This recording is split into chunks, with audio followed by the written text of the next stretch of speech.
experience.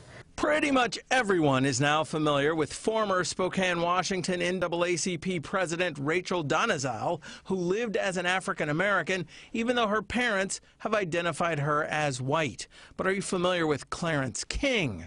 Same story, just 130 years old. Yes, in the 1880s, this blonde-haired, blue-eyed man who could trace his roots to the signers of the Magna Carta in England 800 years ago, not only passed as a black man, he married former slave Ada Copeland and raised 4 children with her in Brooklyn and Queens.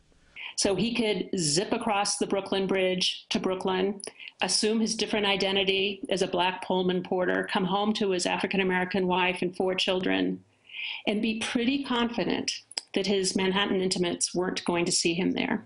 And he could zip back in the morning and go to work.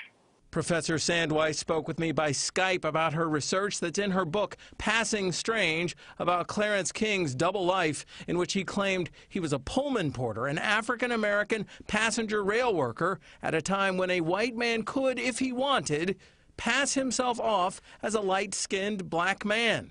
This country where there are dark white people and there are light black people. This is just the legacy of centuries of slavery and segregation.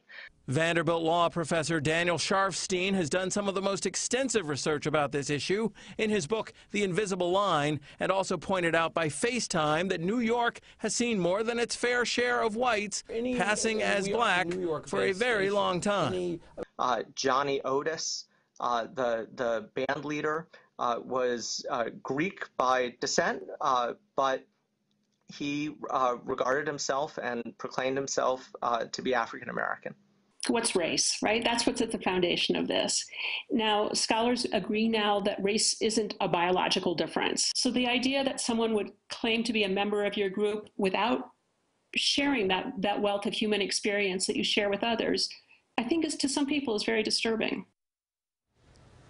And, Armin, you saw in that piece Clarence King, a quote from him from in the 19th century saying that miscegenation is the hope of the white race, miscegenation being the mixing of races. So this issue clearly has been around for a very long time, in fact, long before him. I mean, ever since, really, black people and white people came together on this continent. This thing has been like that. So it's been going on for so long. Why has Rachel Dolezal's case gotten this much attention? Well, you know, both of those scholars said that what seems really interesting to them, a few things. One, all those historical cases that they've looked at, well, in those cases way back when, or well, prior to the 1960s, people were breaking the law by posing, particularly black people posing as white people. But even the other way around, it was very, very taboo in many different ways. In Rachel Dolezal's case, well, not necessarily so taboo. I mean, it's common now, right? For not white law people, breaking, just ticking people off in a different way, right? Exactly. All right. Thanks, James.